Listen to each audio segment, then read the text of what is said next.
Today's symposium is on ARNAB Chatterjee''s recently published book, Is the Personal Beyond Private and Public?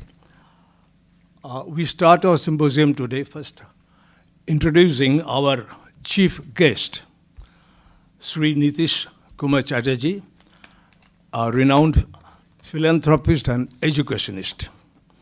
With your kind permission, may I start the proceedings today? Thank you. To start the first session, may I kindly request Professor Pradip Kumar Bose to take this chair and continue. Thank you. I begin with this question: who is a person? David Hume believed persons are not substances, but bundles of interconnected mental events. The question Hume raised was whether persons should be thought of as substances of any sort, biological or otherwise.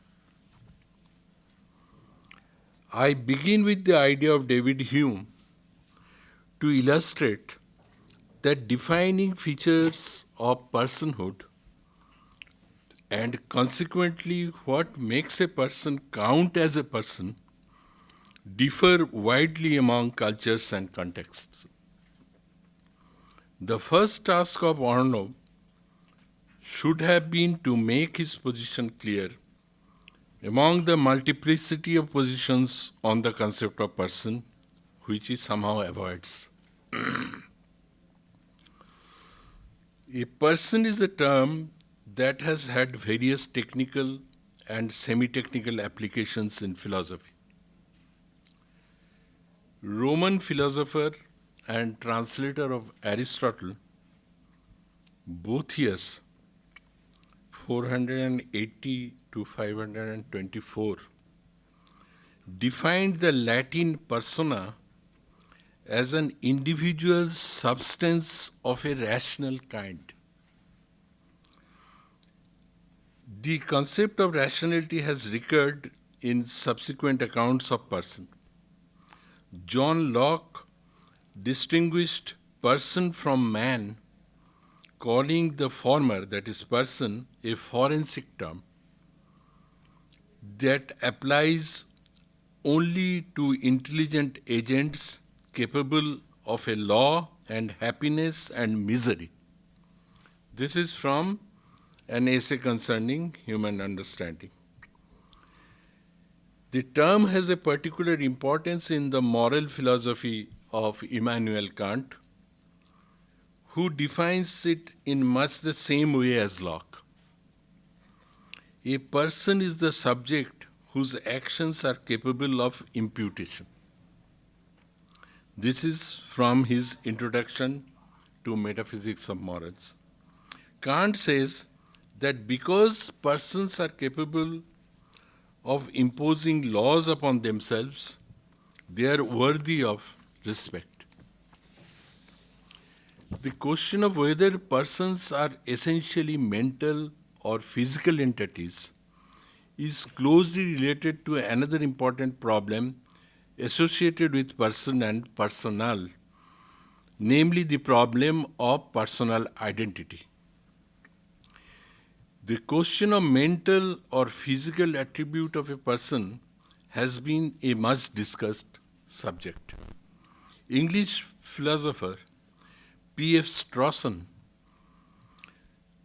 1919-206, has suggested that a person is a logically primitive concept, such that both predicates ascribing states of consciousness and predicates ascribing corporeal characteristics are equally applicable to a single individual of that single type. This extremely sketchy philosophical introduction to the concept of person and personal, I hope, is sufficient to demonstrate what kind of complex issues are involved in the discourse of personhood and what kind of issues have to be addressed to produce a meaningful account of person. In addition to the theoretical question about personhood, or what makes a being count as a person to begin with, there are further questions to be dealt with regarding personality, personal identity, and self.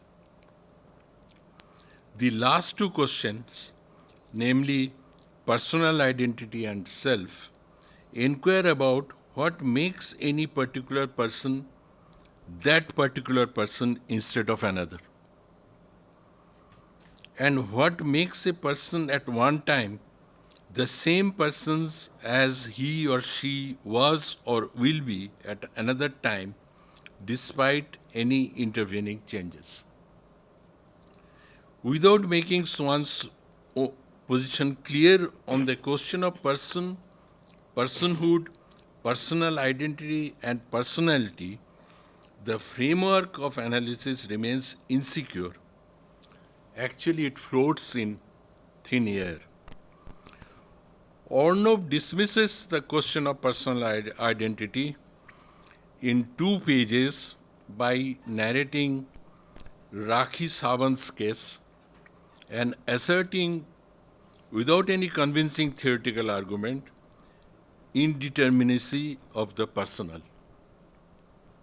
I wish matters could be that easy. The main focus of traditional discussion on personal identity has been the question of identity over time. The question about what the persistence of persons over time consists in. What have made the identity, that is persistence, of persons of special philosophical interest are partly its epistemology and partly its connection with moral and evaluative matters. The crucial epistemological fact is that persons have, in memory and access to their own past histories of other things, including other persons. Here, there is no need to employ any criterion of identity in order to know that the subject of the remembered experience is identical with oneself. The moral and evaluative matters include moral responsibility. Someone can be held responsible for a past action only if he or she is identical to the person who did it.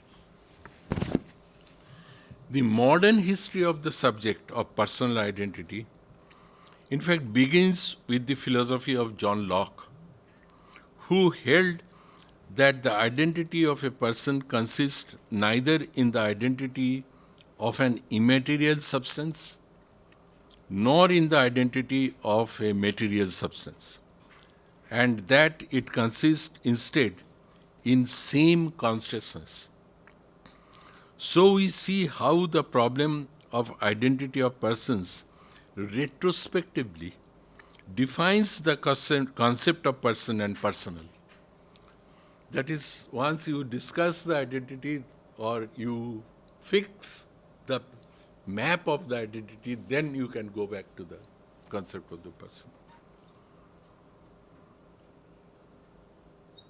And here the writings of the British empiricists like Locke and Hume are more important than Hegel's philosophical writings. Memory continuity, this I mentioned because Arnaud put more emphasis on Hegel rather than Locke or Hume. Memory continuity plays a crucial role in Locke's idea about the persistence of a person. Modern theories descended from Locke's take memory continuity to be a special case of something more general, that is psychological continuity, and hold that personal identity consists in this. This is sometimes put in terms of person's stage, that is a momentary time slice of the history of a person. Two of the major opponents of the Lockean and the new Lockean, that is psychological continuity, views were English philosopher, little known actually, but very important, the English philosophers Joseph Butler, 1692-1752, and Thomas Reid, 1710-1796. Reid was influenced by Butler. Their thesis against Locke is known as Butler and Reid thesis. Some following Butler and Reid hold that personal is indefinable and nothing informative can be said about it. This is ARNAB's view also. But he has arrived at this view intuitively and not through rigorous theoretical scrutiny. Philosophical history of this problem is old and complex, but to get a contemporary view on the issue, ARNAB could have read Partha Chatterjee's chapter entitled The Identity Puzzle in his book A Princely Impostor. Here, Chatterjee has presented a concise theoretical account of what constitutes identity of a person. There is a joke also which I will tell you during the lunch time regarding this chapter. The other major limitation of the book is that ARNAB completely ignores the concept of personality and bypasses any discussion of the subject. The concept of personality is closely related to the idea of person and personal. Lot has been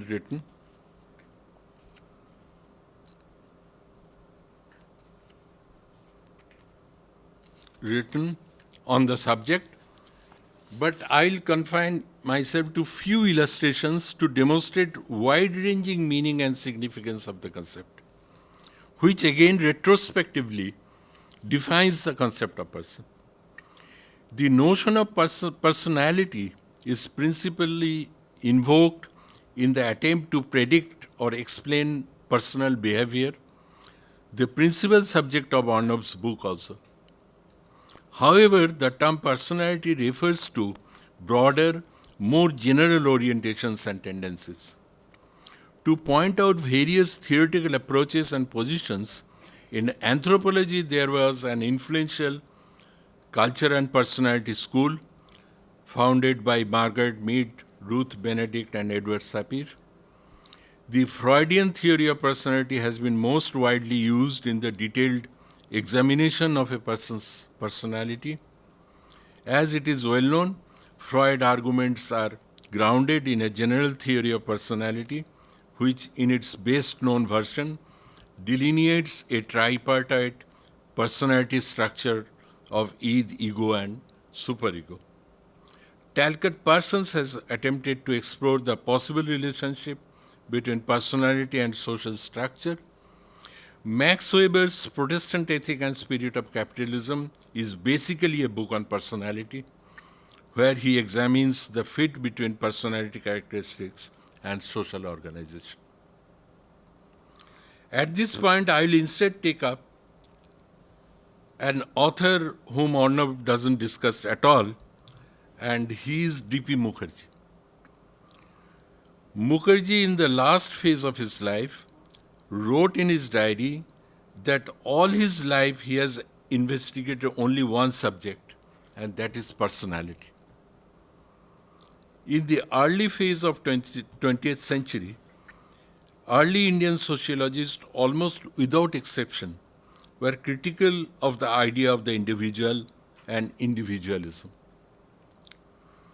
This was both a normative and epistemic position on their part, and they all thought the idea of individual represents a truncated, limited, incomplete conception of man. D.P. Mukherjee speaks of a new kind of subjectivity, rejecting the ideal of the individual, which he thought represents an impoverished relational world. He opposed this impoverished relational fabric in terms of a new subjectivity he called personality. He wrote about personality in his first book, Personality and the Social Sciences, which was published in 1924. Mukherjee was much influenced by Rabindranath Tagore's view on personality that Tagore elaborated in his book Personality, which was published in 1917. This is a book in English, actually. In his Bengali book Chintoyoshi, Mukherjee points out his indebtedness to Tagore in thinking personality as a creative unity. Mukherjee employs the idea of personality to claim that it is an enriched concept of the individual as it is developed through the interaction with the collectivity or society. Mukherjee was not happy with the term person also. He was unhappy. And he was searching for a more appropriate term. Towards late in his life, he proposed the idea of the Purusha, who develops through interaction and praxis. The individual is alienated, estranged from society, whereas Purusha has multiple relations with society. He wrote in Boktobbo, his Bengali book, I quote him, "Man will have to be Purusha. He cannot be an individual or single entity. He has to be a person, unquote. The Purusha is autonomous and different from asocial personality of the West. And this is the reason why Purusha is eager to earn his rights, his or her rights, and discharge his responsibilities. In Purusha, both rights and duties combine. I have presented here the divergent views of personality in order to demonstrate that they project different conceptions of person. In short, person or personal is not a self-evident category of discourse, but requires prior theoretical framing. ARNAB considers public-private as juridical, political, stable domains. Public-private are exclusionary and opposed to each other, according to ARNAB. Whereas, according to him, personal is both private and public and beyond. That is why that is the title of his book. In my view, this position is either too narrow and restricted or defective. It is wrong to consider public-private as stable, exclusionary, real domains. Basically, this divide is not genuine, but a form of our modernity. Our modernity has made these domains. These are not real kind of. We must remember that private is constituted in the public. That is, the idea of private emerges in the public. Like, for instance, in 19th century, when we talk about family, that it is a private domain, it is a ideal, it is isolated from the humdrum of the city, and so on, so forth. This is written in the public journals and books. That is how it is. So it is, I'm saying that private is constituted in the public.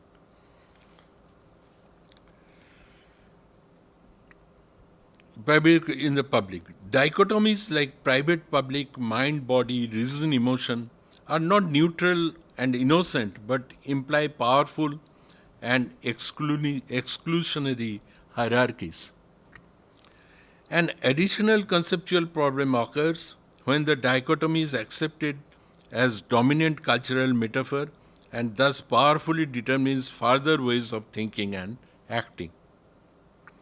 Feminists have criticized the dichotomy itself as it implies a hierarchical, sexualized and gendered binary order. They have also called into question the assumption of a clear distinction between two spheres. Feminists doubt that the public-private distinction may be adequate instrument for keeping up with the current means by which sexual inequalities are perpetuated. Conceiving the distinction rather as empirically irrelevant and politically ineffective, some have suggested that the categories of public-private should be discarded and replaced by new maps. This is, you can find this essay is very good actually by Chris Armstrong and Judith Squares. It is called Beyond the Public-Private Dichotomy, Relational Space and Sexual Inequalities. It is in political theory.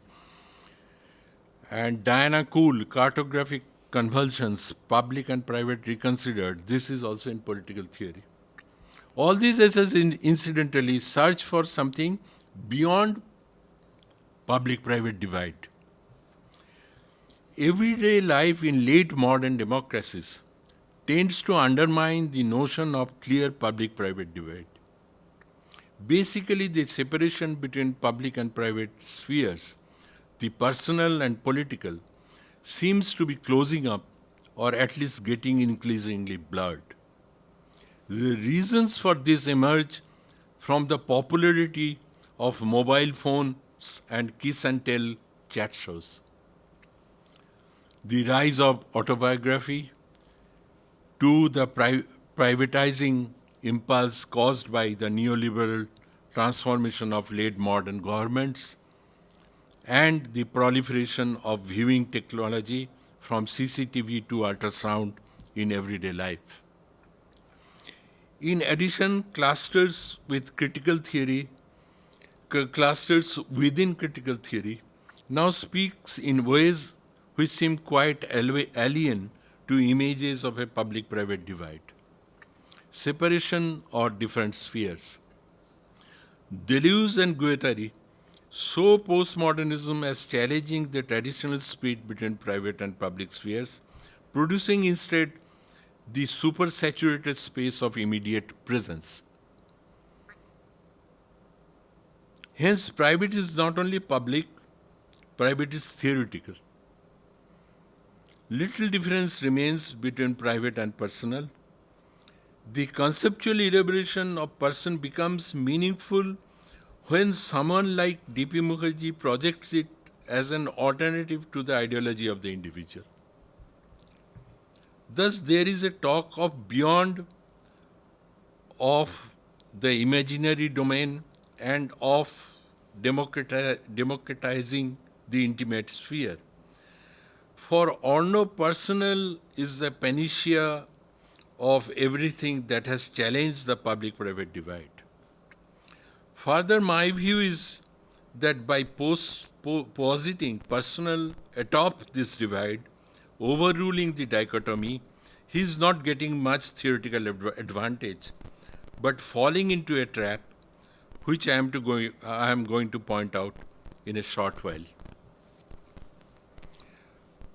However, the search for beyond today has taken a nomadic turn, and concepts like hybridity, fluidity, and transgression are popular academic standbys.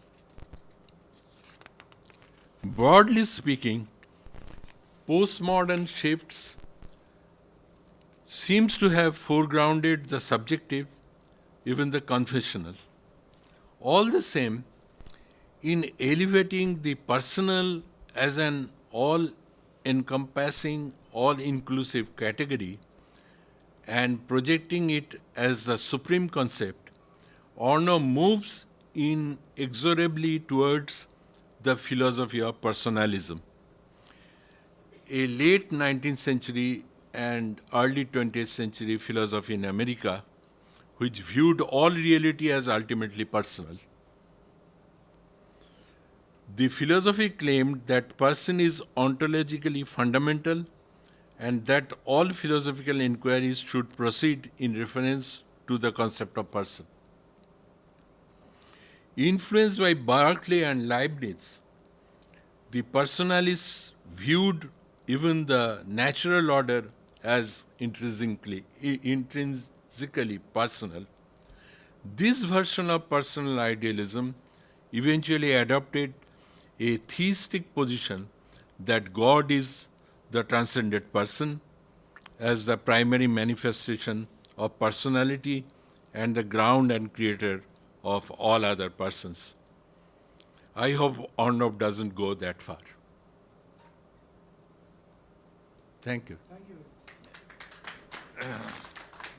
Thank you, Pradip Babu. Next, I'll request Professor Manesrai to come and take this seat. Well, thank you for inviting me, but I must say at the very beginning that whatever misconceptions, whatever misconceptions Arnab might have about the book, he certainly has one. And that was inviting me to comment on this book, because his erudition simply surpasses mine. And, well, I know Arnab for the last 15, 17 years, when he was basically a boy turning into a young man. And he gave me, from the gestures he used to make and the impressions he gave me, that I was his de facto teacher in a way. And as you know, for a teacher, nothing is more pleasant than to find the student exceeding him or her in scholarship. So thank you, Arnab. So what I'll do is basically to start, you can say, an anecdote. It's not an anecdote, it's everyday experience. Think of a gramer Budima. Think of Budima sort of caressing her kalo goru, যেটা আছে বাড়ির কালো গাই, and saying, বাড়িতে একটা নতুন নাতনি এসেছে রে বাবা, আমার একটা নাতনি হয়েছে, আর একটু বেশি দুধ দিবি তো? Now, how, and I'll be having this as a constant kind of referent, to understand Budima's sentiment, because here hinges my understanding of what is personal. And I would be looking at much of what Arnab is saying from that sort of understanding of personal, which is more to do with the subjective, more to do with something that you cannot sort of express through rational arguments, and therefore it is personal. How do we understand Budima's sentiments here? Would taking a rationality line, rationality or the lack of it, would it be helpful in unraveling this sentiment of her? Obviously, Budima's utterance is not rational. But for all you know, she might be well aware that it is not. So playing the rationality game here is a wrong language game. I mean, the way I think to look at Budima's sentiments is to sort of locate it in the texture of everyday life, in that broad scenario of everyday affects, okay, from which this sort of utterances are coming. And by texture of life, I mean manush সংসারে কিভাবে বেঁচে আছে, or what some people would call historicity of life. Okay? So, if we still stick to this example, we'll find that taking the kind of course of irrationality, disrupting the private-public kind of bonding that Arnab seems to suggest, is not the line here. Because Budima had no intention of actually interrupting, disrupting the public-private discourse as it is. So it has to be understood in a different register, which I call textures of life. Okay? And second differences from ARNAB is, instead of this, if we call it personal, Buddhima's personal, instead of Western theorizing, ignore it. It actually, as I will try to show, makes it the main fodder for his governmental drives to produce normalized citizens. This is where it works, not at that public-private kind of binary. Okay? Now, before we go more into it, let's put in a nutshell ARNAB's arguments and how he develops those. The book is, as I've already said, that it's a testimony of his erudition. But I think the basic trait of the book is that it has been written by someone who is a stylist. I'll say why I'm, just recount the way the book begins. It tries to say that it begins by saying that Marx subscribed to that same public-private binary, and his way of resolution was that by equating the private with private property. Now, this is not a very new point, but look at the way ARNAB handles it. He borrows Althusser talking about the complex, stroking Marx's complex voluminous beard. Okay? Stroking Marx's complex voluminous, libidinal volume of beard. Lyotard, sorry, it's not Althusser, Lyotard. Complex libidinal volume. So this is the work of a stylist. Because what he does here, he not only makes a stylistic move, but like all good stylistic moves, he makes a thematic move as well. Because in the very first paragraph, he brings in the theme of desire, which will be crucial for him to sort of make way out of that binary from public-private to what he calls, trichotomy of public-private and the personal. So how far that works is a different question. Now, if there is one theme that runs throughout the book, is the Western canon's continuous effort to read the personal as nothing but private only. He cites Hannah Arendt's understanding of the personal as deep private. He cites Habermas's attempt of understanding the personal in the light of communicative reason. So, the private is that what escapes public scrutiny, publicity. In other words, the private is umbilically linked with the public in the way it has been theorized. And essentially that. Because just think of Hobbes at the dawn of modernity. To recap his sort of understanding is, on our path from Homo hominis lupus to Homo hominis deus, what we do, everyone sort of deposits the right to kill. As a result, the place where you deposit, that grows big and huge. And it assures us, in turn, security of life, security of private property, security of practice of religion. These securities comes as different rights and many other rights. So then, the private therefore constitutes in this kind of formulation as a series of rights that will protect it from the interference of the public. Okay? And then, but the scene changes a bit when you come to Rousseau. Because in Rousseau what happens, instead of talking about public and private that much, Rousseau's emphasis already goes to the subjective.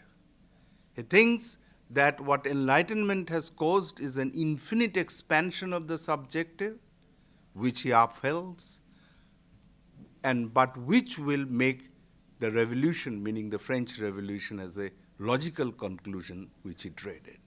And if we have read Kozelek's excellent essay on Rousseau, he's basically showing this into that kind of dilemma.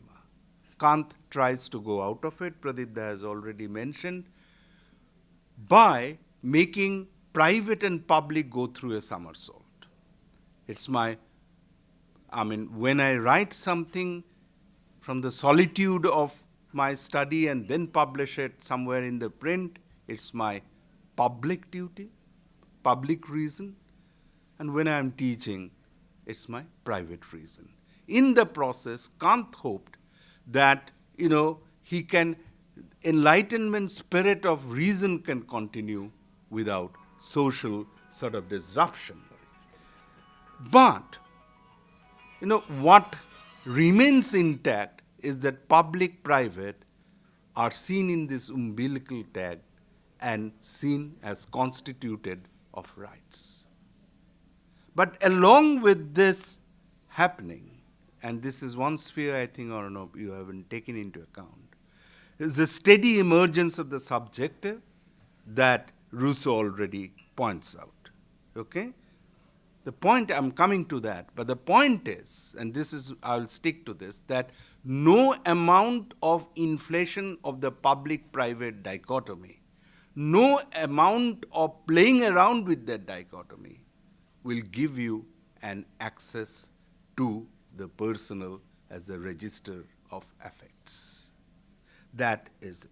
Because for the public-private to take something into account, it has to immediately translate it into the language of evidentiality and therefore miss out that affect or sentiments or whatever. Now, Arnab actually I don't think is much interested in the question of personhood as such, as analytical philosophy puts it. Okay?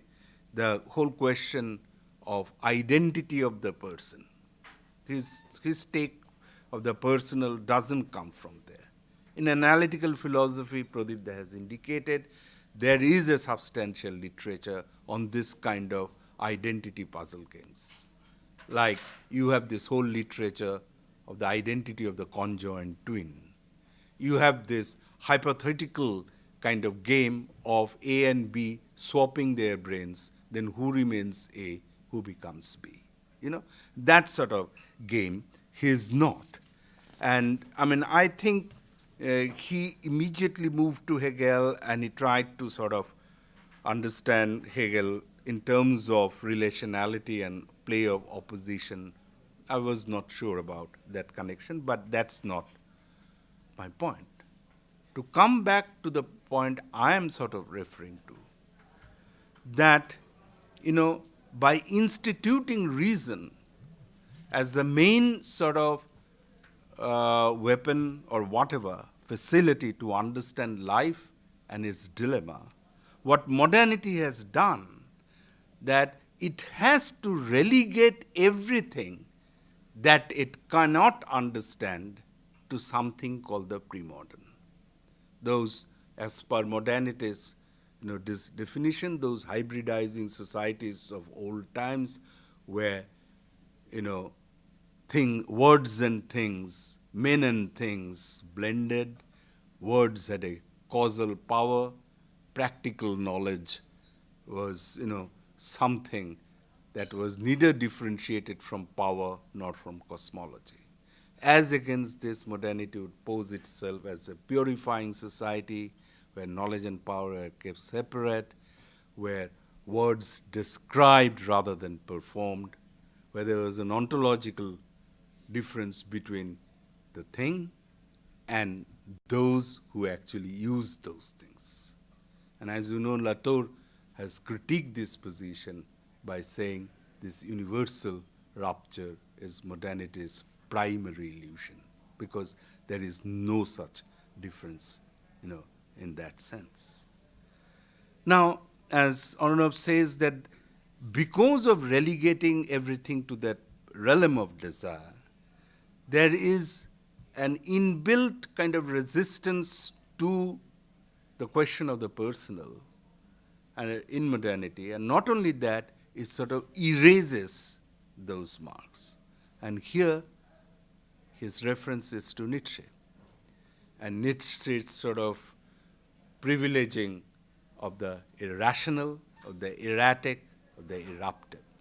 And as you know, or you might not, that someone called Alexander Kluger sort of used this as a trope called female mode of production, where the female mode of production, female not in the sense of male vis-a-vis female, but as a trope, stands for the suppressed capacities of life, human capacities, for curiosity, for stubbornness, for an insatiable desire to see, hear, and, correlate everything, and with a degree of irrationality. So I think Arnav will be taking that path. I'm bringing Kluger to actually further explain.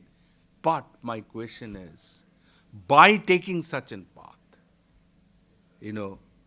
can we understand Burima's sentiments, if you call Burima's sentiments personal?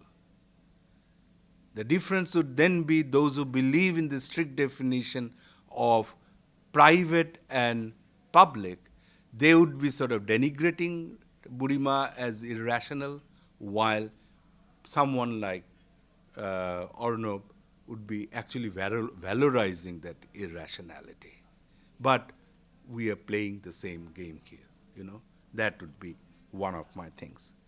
But while I criticize this, I certainly agree with one point that Arnab makes, that with the turning to the humdrum, the ordinary, the everyday life, what has happened is the rise of a new secular ethic of care, as part of the welfare state. And I can cite one anecdote to prove I could exactly get what Arnav was meaning by thinking of a certain event when I happened to be watching Satyajit Ray's Pather Pachali with an Australian woman.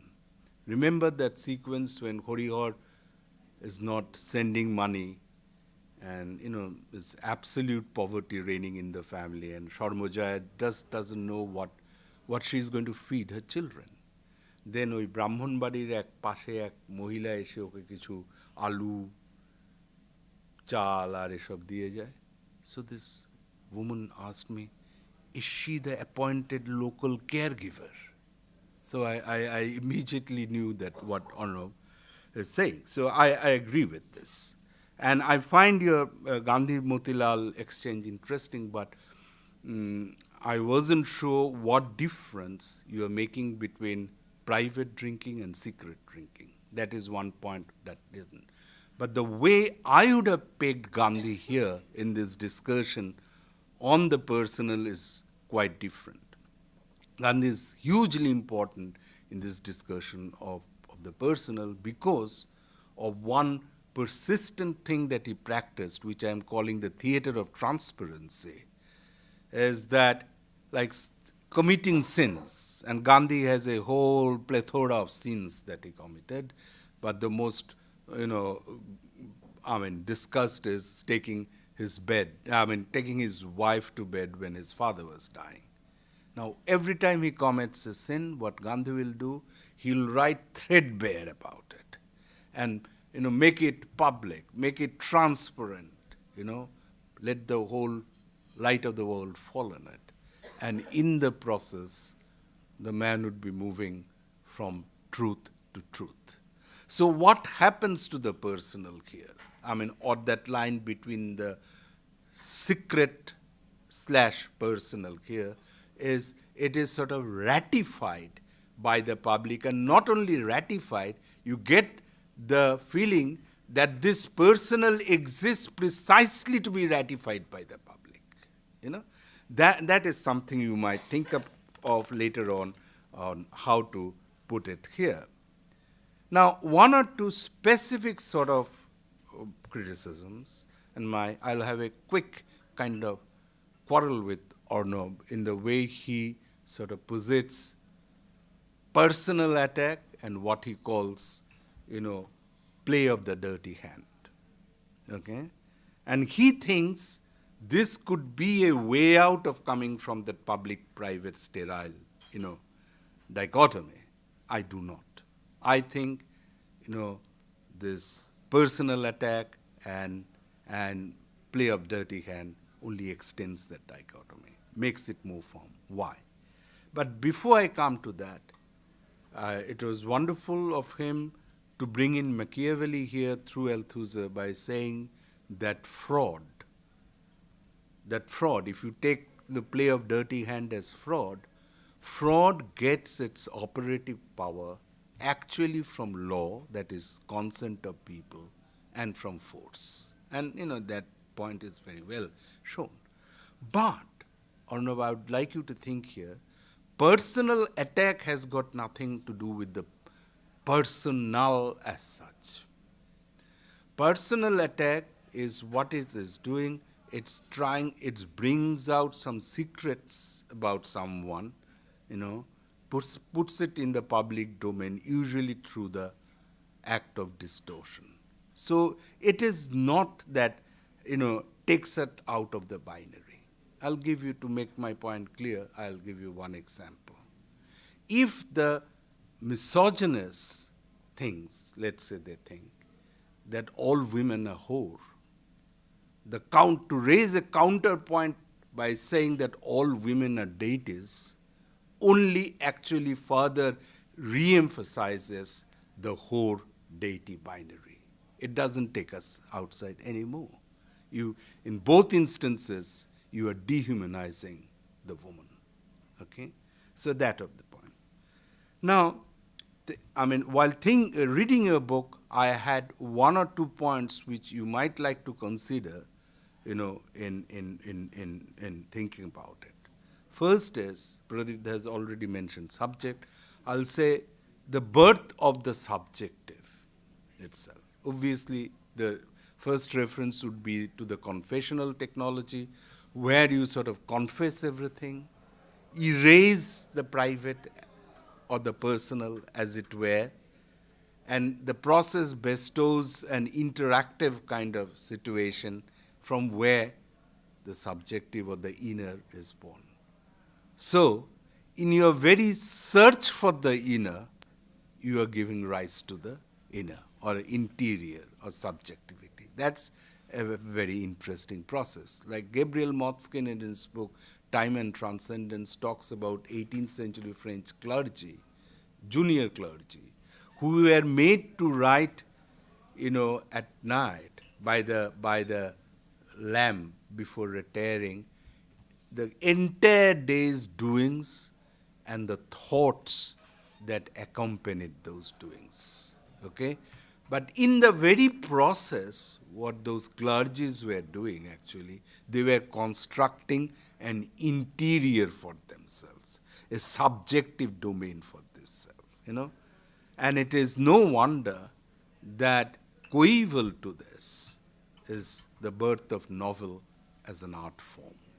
One needs to realize this. So here the subjective, meaning my inclinations, drives, perversion, as well as my taste, bhalo laga, mundo laga, and all that, would become the area where governmental operations will take place to normalize, to produce a normalized citizenry, And this is not happening at the level, that juridical legal level of public-private. And this is an entire area I think you didn't think about, or maybe you have, and I would like to know why you didn't.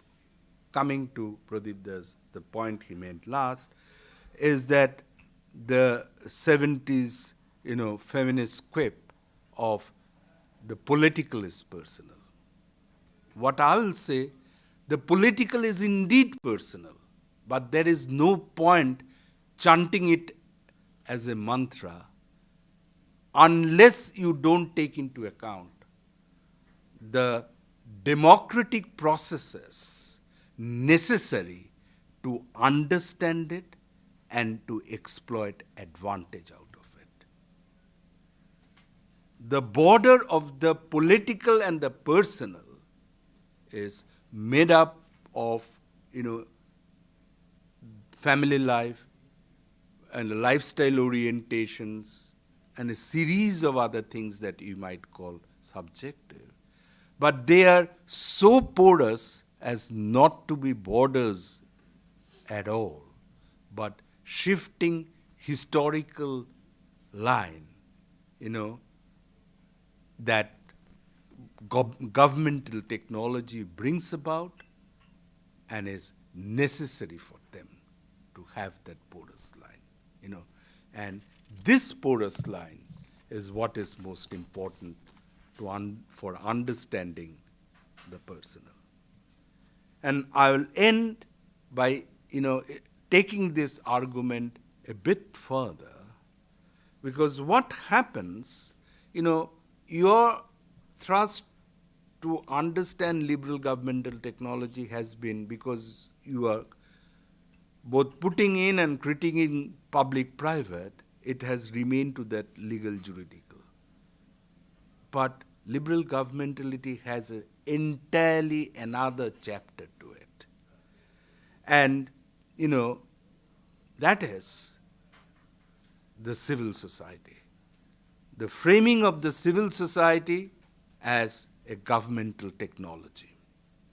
And here, again, the personal becomes important, the register of affect becomes important. Why? Because civil society's main function would be an anchor to keep these two divergent forces at one place.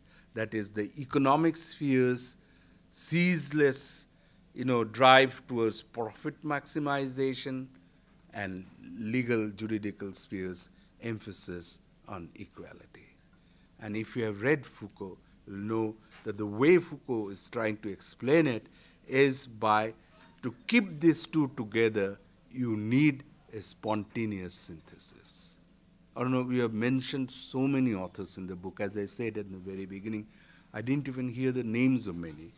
But you should have taken into account one more author, if you go in this line, that is Adam Ferguson, and his very famous essay, History of Civil Society, where Adam Ferguson is talking of an hypothetical society of children, বাচ্চারা খেলাধুলো করছে, হুটোপুটি করছে, মারামারি করছে, ঘুষোঘুষি করছে, আবার একটা বাচ্চা জলে পড়ে গেলে আরেকটা বাচ্চা নিজের জীবনের কথা না ভেবে হাত ধরে তোলার চেষ্টা করছে। এই যে solidarity, loath, Foucault will call this a kind of this spontaneous, correlates of society. And these spontaneous correlates, which actually happens at that level of effect, at that level which is outside Hobbesian contract society, of contract of interests, okay, that keeps the individual tagged to, the modern governmental processes. And this is very important, this entire domain of affect. And it takes an altogether new turn with the coming of what I can say, or what has been said, new industrial commercial public sphere. As you know, in the earlier days, the bourgeois public sphere was based on the principle of exclusion. Exclusion in what sense? Like this room is an exclusion. Not everybody could come here. You had to be someone to come in here. So exclusion. So that way, it wasn't public in that sense. Also, I couldn't go in that kind of public sphere and say, my mother-in-law is lying in bed listless for 2 months and it's so sad, I don't know. I cannot do that. I cannot give vent to my private agonies unless I see it in generalized terms, unless I translate it in terms of all those old people who are suffering the same fate and what would be the state's response to it. So think of it, bourgeois public sphere was neither public nor private, it was at the cusp, but principally it operated on lines of exclusion. Industrial commercial public sphere comes and turns the whole table around, where its main thrust is to include everyone into it, because it's a public sphere that is governed by advertising capital, that is governed by commodity, sale of commodity.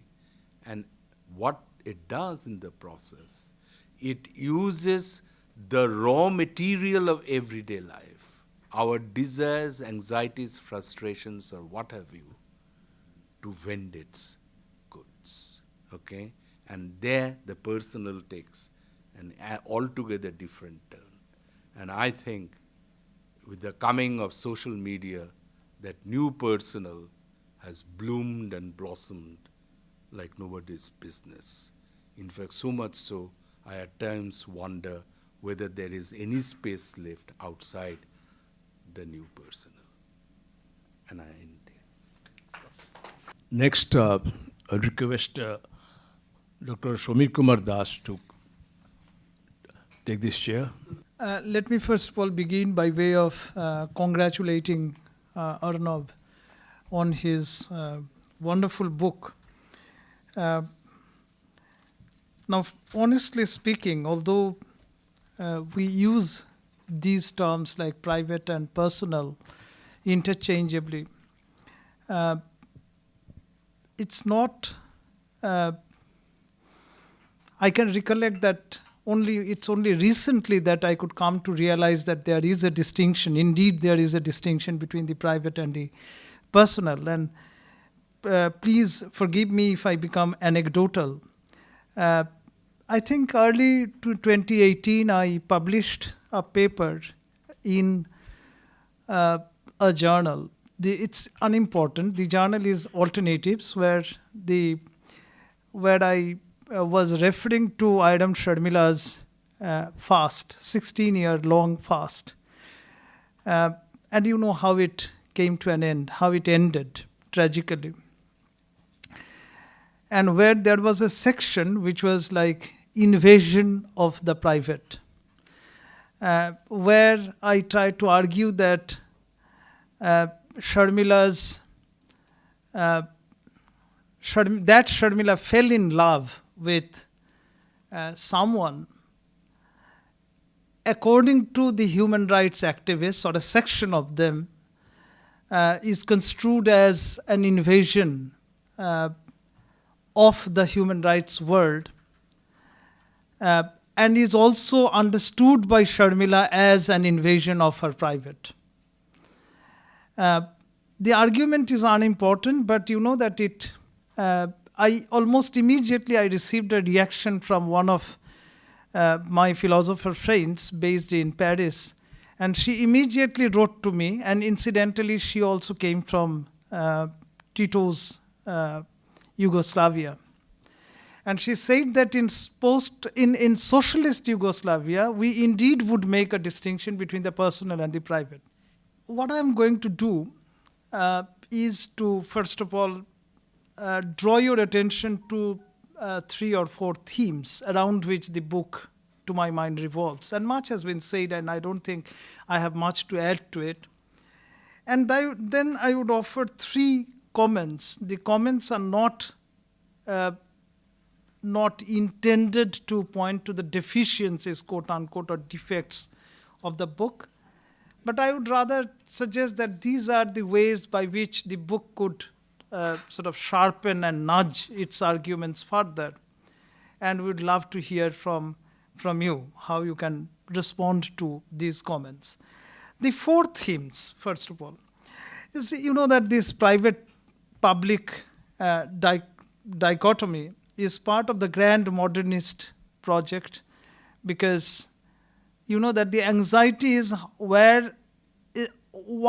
how is it that politics is to be nested, and politics is to be nested in the public, and a public which would have to be sanitized in the sense that it will have to be, and I quote ARNAB, impersonal, objective, and issue-based politics, infused with civic culture, and we have indeed a book with the title called Civic Culture, written by Amand and Varva, widely read book. And also, public would be governed by certain rules. For example, public would be governed by pragmatic universals, as Habermas would have said. So that's how politics is to be nested in the public, and it's not supposed, and there is no politics which might center on the private. So the distinction is surgically precise. The second theme around which it moves is the conflation of the private, the personal into the private. And it's the violence which is clandestinely carried out by the modernist discourse to wipe out the personal. And I quote ARNAB, "The opinion that the Indian private sphere lives through personal laws is simply incorrect." In other words, he seeks to sort of sharpen the distinction between the private and the personal by way of referring to the personal laws which you have in India. The third theme is that the personal is beyond the private-public dichotomy, because the personal is certainly not private, because it's subject to, as he argues, it's subject to public scrutiny and publicity. The fourth argument, which to my mind is very important, is that the personal is not bound by certain a priori models. The personal might create its own models. The personal is a domain which is, and I quote ARNAB, made up of deception, betrayal, treachery, malice, lying, and such others, unquote, that are not only otherwise rendered immoral, but produce a new model in the society. This is politics which refuses to be framed or couched in any rhetoric, which he describes as pure politics, and rightly describes as pure politics, which is non-argumentative, anti-theoretical, and not based on discursive logic, footed to convince people, unquote. These are his words. In other words, you know that he's talking about, it's a new project which I would describe as transvaluation of politics, borrowing from Nietzsche. So these are the four themes around which the book builds up its own argument. And I would now offer three sets of comments. My first set of comments is that the public-private distinction is said to presuppose another distinction which ARNAB implicitly makes between what is known or potentially knowable and what remains unknown. In other words, the knowledge-non-knowledge distinction. Public is always amenable to knowledge. You can know. On the other hand, the private is supposed to be unknown. I would rather suggest, are we right in suggesting that the private is unknown, or shall we suggest that private is known but we don't talk about it? And I make a distinction between what is known and what can be discussed. This reminds me of the rich literature which surrounds, which actually centers on the Victorian England, where the etiquette of not communicating sexual feelings was understood as lack of knowledge. In other words, you know, you are true to your sexual feelings, but you don't communicate it to others. You are not supposed to communicate it to others. So we know, but it's one thing to know about the private, but it's completely another to discuss it. I think that that's the most important distinction, and I don't think that the distinction that you make between private and the public coincides with the distinction between knowledge and non-knowledge, has to be rethought in some way or the other. My second point in this connection is, and since I am a student of political science, I would rather ask him to reconsider the way he actually looks at the private-public distinction. He seems to define it in legal institutional terms. No harm in it. But I would rather suggest that probably this is also politically determined. And let me give you one or two examples of it. One example of it is this, that how much of the private one lets others know and how much of the disclosure you make is very important. And it actually reminds me of an excellent study which I read long back, Lawrence Babb's study of Sai Baba.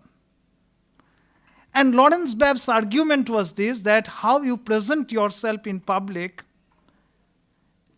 has to do with how you build up your image. And it's a calibrated disclosure of the private in public. And in that sense, there is politics here. And the reverse, and it also reminds me of, for example,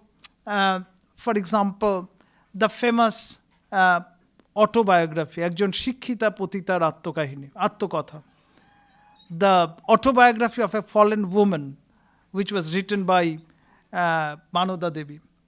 And if you read the text, she says that all the tall gentlemen of Bengal Renaissance used to visit me.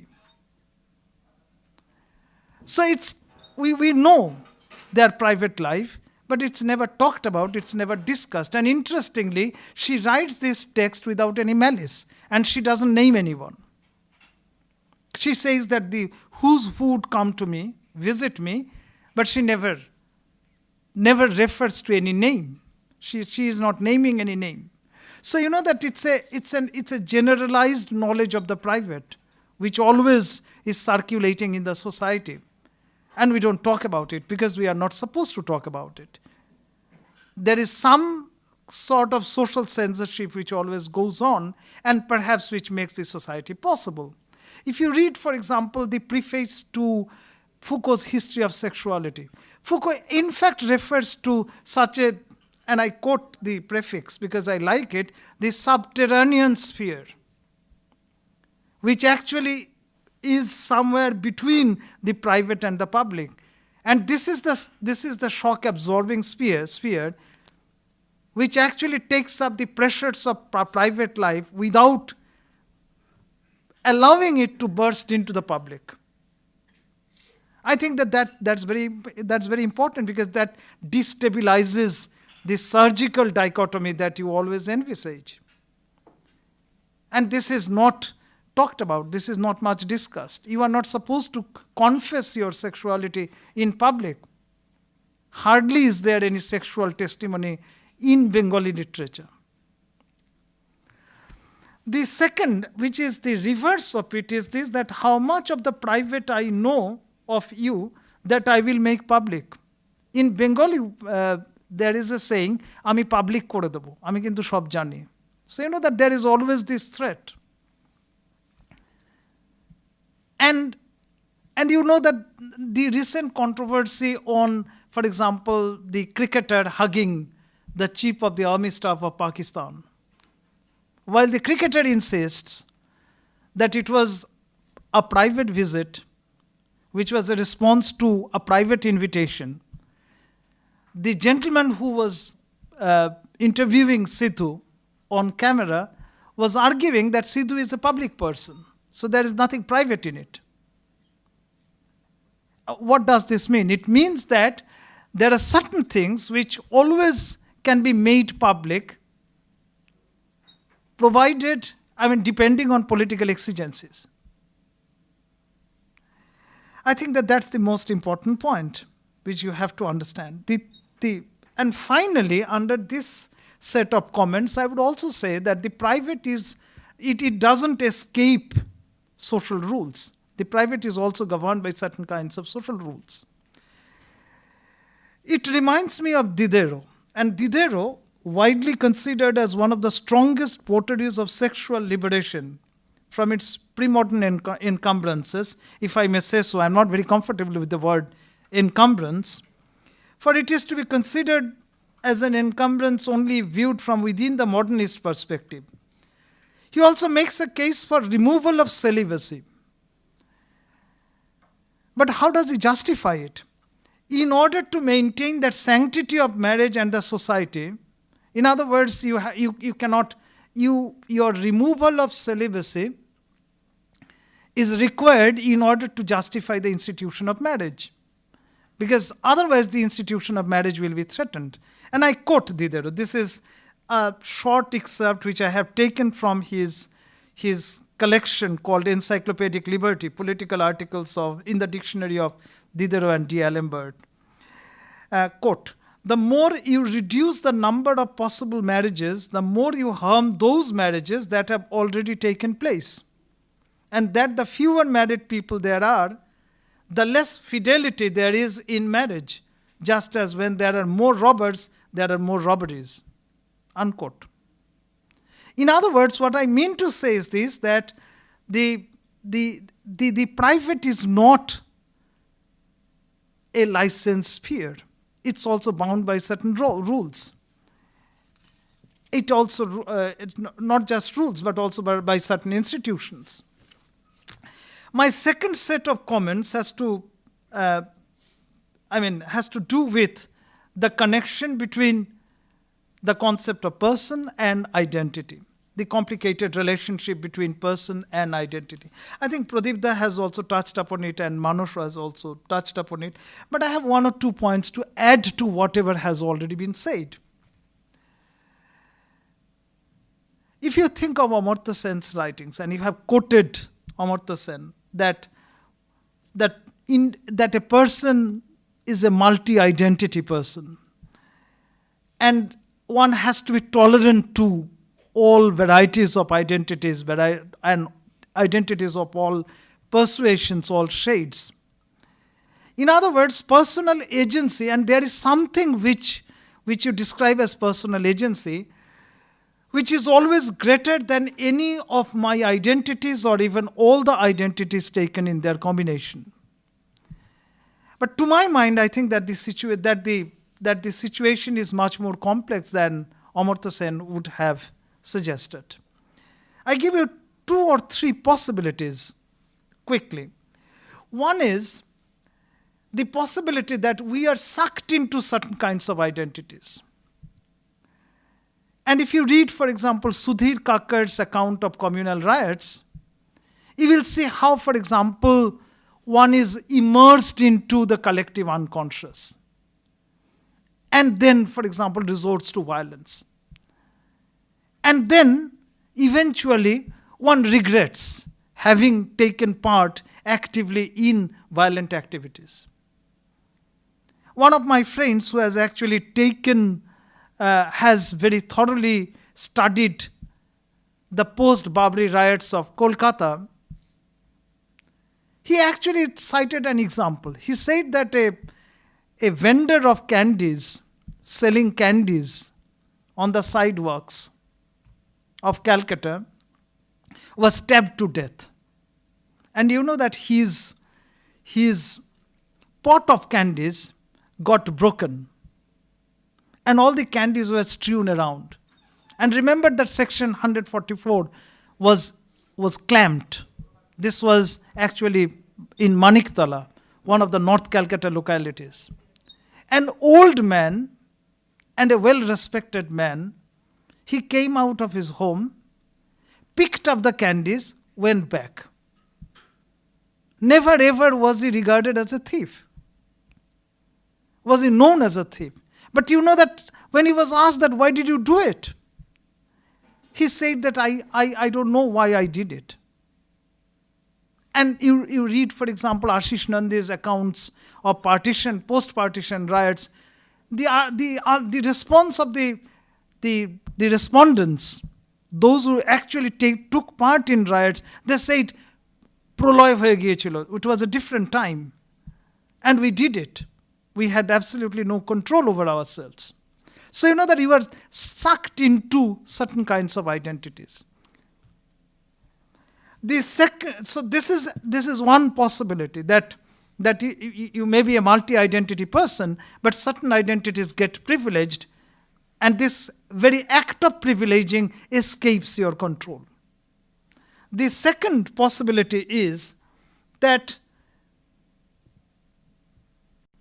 that we are multi-identity person doesn't rule out the possibility that we are sometimes caught between identities without arriving at one in any decisive sense of the term.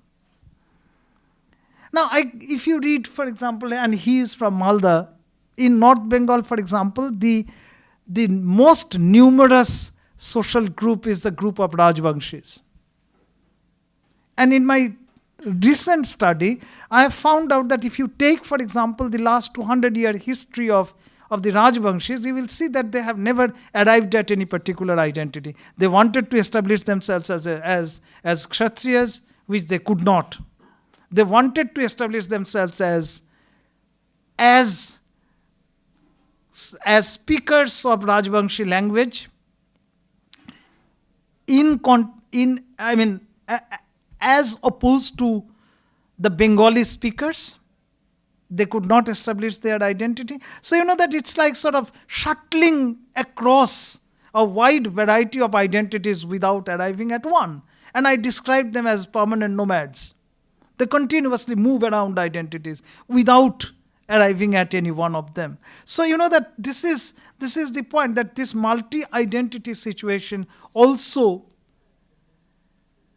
produces a situation where you are caught between identities without arriving at one. And third possibility is that living in a society in association with others, and this is something which you have also sort of touched upon, is this, that living in the society means that living in association with others. And it requires that we suspend the identity question for the time being and live our lives.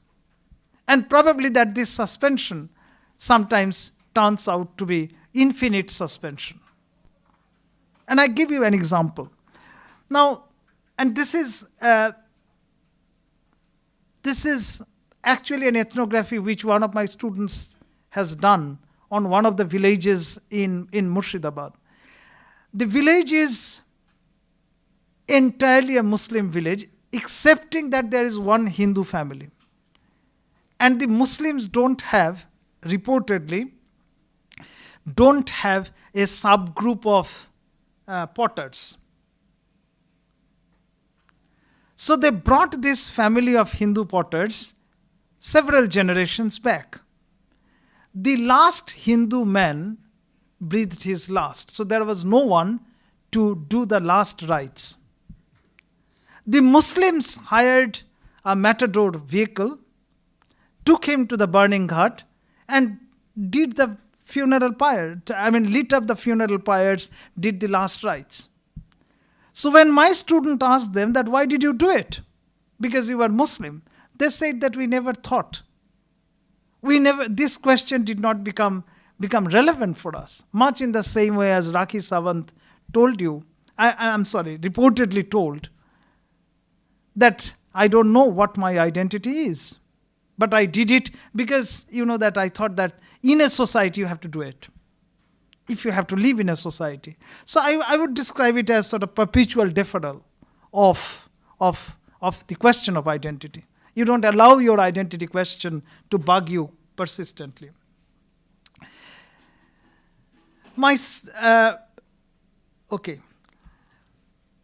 And my last set of comments.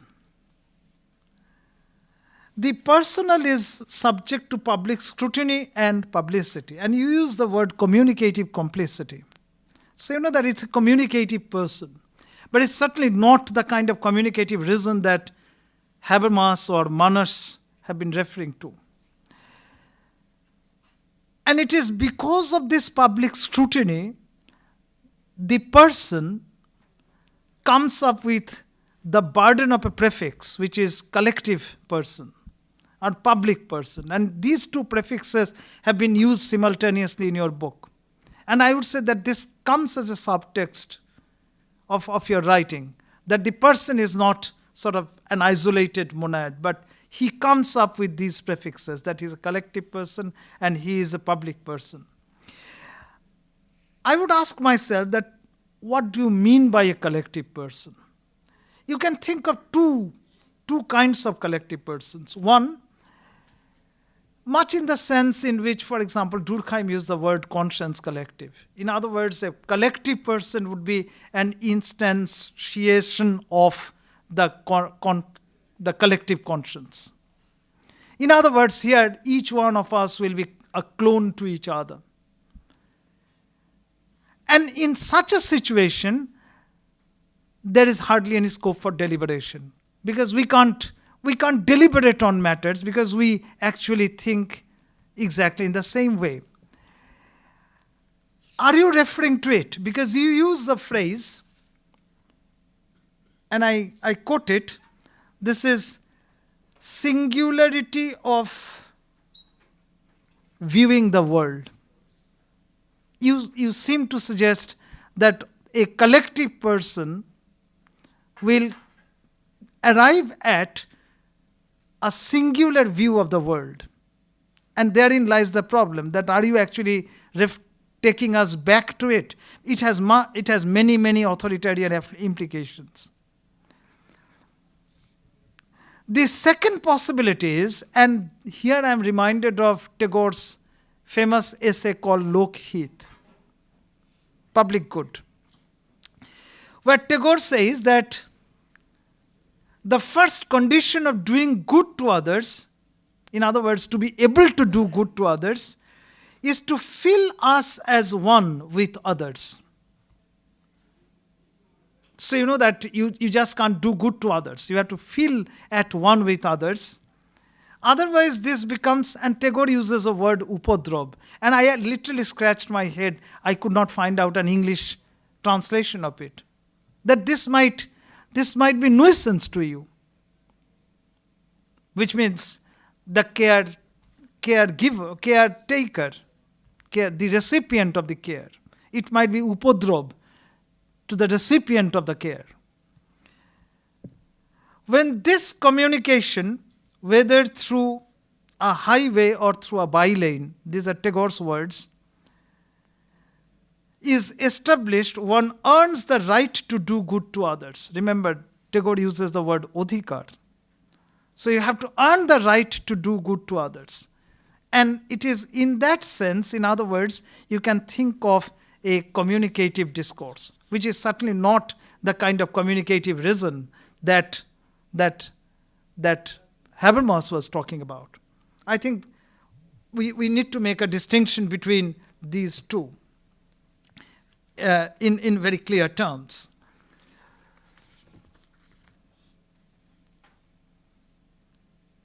I am a bit uncomfortable with this collective person, your concept of collective person. Because are you actually situating the collective person in the conscience collective conscience that Durkheim was talking about? Or are you talking about the kind of collective person that Tagore has been talking about? But then again, Tagore's concept of collective person is not unproblematic. And I tell you why I don't see it free from problems. The person whom you have approvingly referred is called Maitland. And Maitland, please remember, actually translated a classical text on medieval political theory by Otto Georg. Your book actually pushed me to revisit Otto Georg's text. And please allow me to read an excerpt from Otto Georg. Well-ordered constitution consists in the proper apportionment of functions to members, and in the apt condition, strength and composition of each and every member. That all members must, in their functions, supplement and support each other. In other words, the medieval theory envisages a society where, remember, there are two things. One, the functional differentiation of spheres. And please remember that you are not situating the collective person in the sphere, but in the person. So you are not talking about Otto George's functional differentiation kind of thing. And the second is that they supplement and support each other. So it smacks of some kind of division of labor that is characteristic of a feudal society. In that sense, I think that Tagore's understanding of the deliberation through which public good can be arrived at is different from the medieval Western political theory. And I think that is a point which needs further sharpening, which was not quite illustrated in detail. All right. Otherwise, I enjoyed reading the book, and I must say that I learned a lot from the book. I consider it, and this is I don't have any hesitation to say that this is one of the landmark books in understanding the private-public dichotomy as well as the concept of the personal. I guess that this will be referred by many in future as well. Thank you. Thank you very much. Thank you, all of you. It was very enlightening discussions carried out by Pradip Babu, Manas, and Dr. Shomit Das, all senior social sciences people, and it was like indulgent teachers trying to sort of needle the youngster. I think I can have the privilege of calling him a youngster, as I know him for last about 17, 18 years. And I had the fortune to go through the initial drafts and many other discussions with others. I was privy to that. And one very now I find it very funny, and I think I was there with him when he first gave a seminar on the draft of this paper at a very hostile auditorium. So there are various people, and there are feminists, and this other people were quite. It was way back. Anyway, so I'd like to see ARNAB answering the. Not answering actually, trying to give his version of the theories which he has tried to propagate. Okay. Firstly, I'm privileged to be here with all my friends, well-wishers, and particularly those who were my professors and teachers. Samirda was not my direct teacher, but I've been reading his works for a decade or so. It was a pleasure, listening to you, and we discussed even Pradip that I have much to criticize. This was all welcome because in the mood of an affirmative deconstruction, critique is always not simply unpacking, but bringing pieces together again, for a sort of new harvest. So that's nice. So I'll first respond to some of the points, but I'll also make a point as to where I really began, and that point, so far as it is concerned with itself, since some 2000, the year 2000, when I first wrote my editorial page article in Anandabazar Patrika on personal attacks, it has remained undisputed in a sense.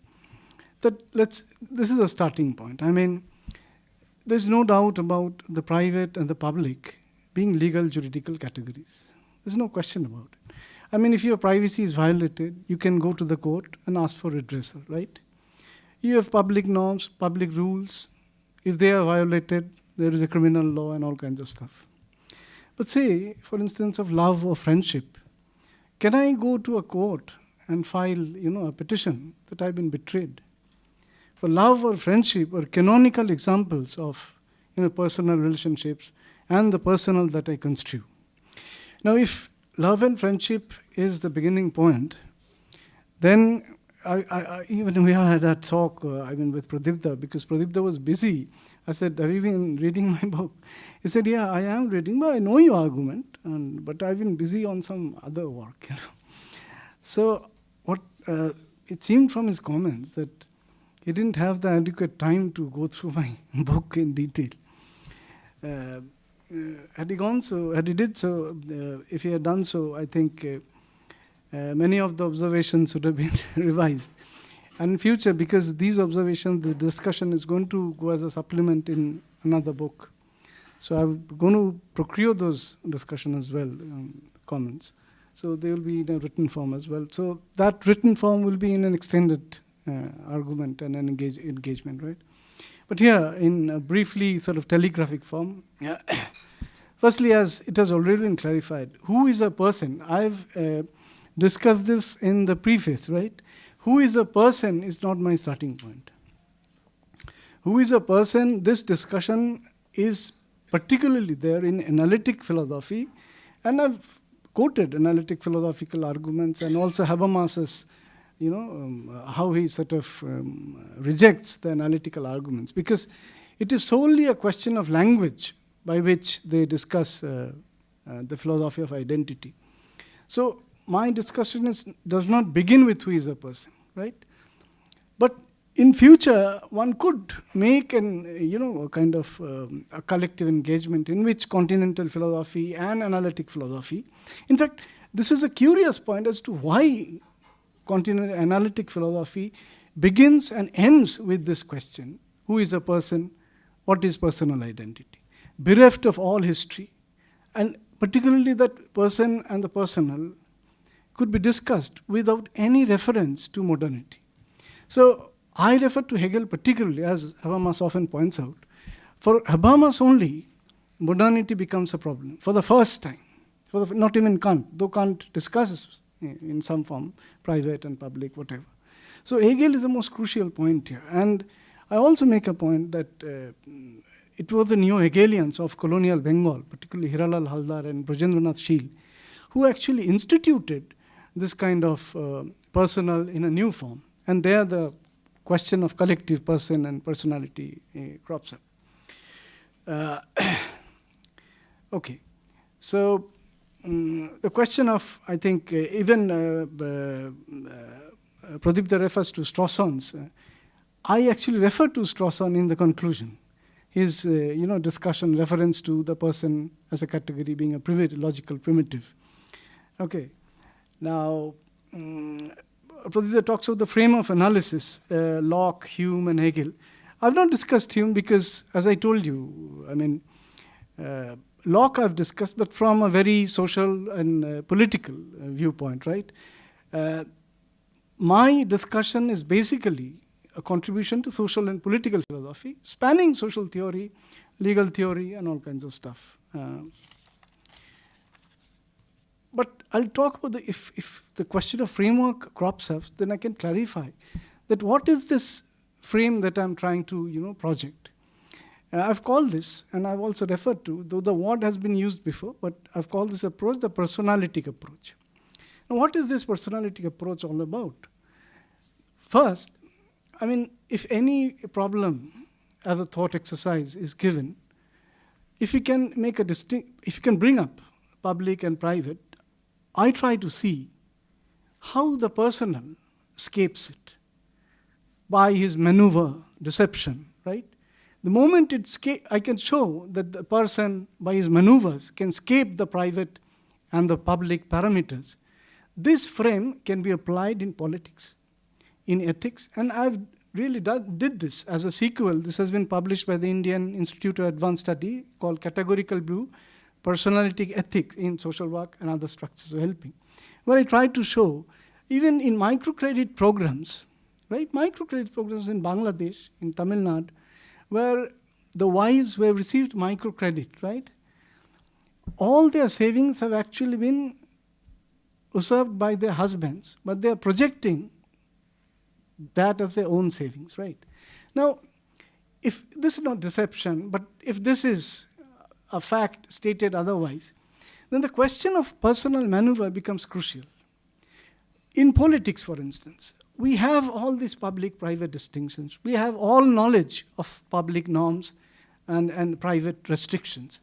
But can you, for instance, describe a politician by this maneuver? We have all knowledge of how we could be cheated, but we are cheated every day. Why this knowledge does not suffice? Because the person has immense power of deceiving, of manipulating. He manipulates the private and public parameters to his own advantage or even disadvantage. I mean, one could get into a peril, one could be, one could die, one could commit suicide. So, not that it is always to his own interest. So, the distinction between passions and interests that once Hirschman made is irrelevant. Okay. So, this is a personality framework that I'm trying to propose in various forms. And this can be applied in politics, in ethics, in literature, all kinds of, in social or welfare work, all kinds of stuff. Right. Now, in terms of, Pradip talks about the personality part, which he thinks I've ignored.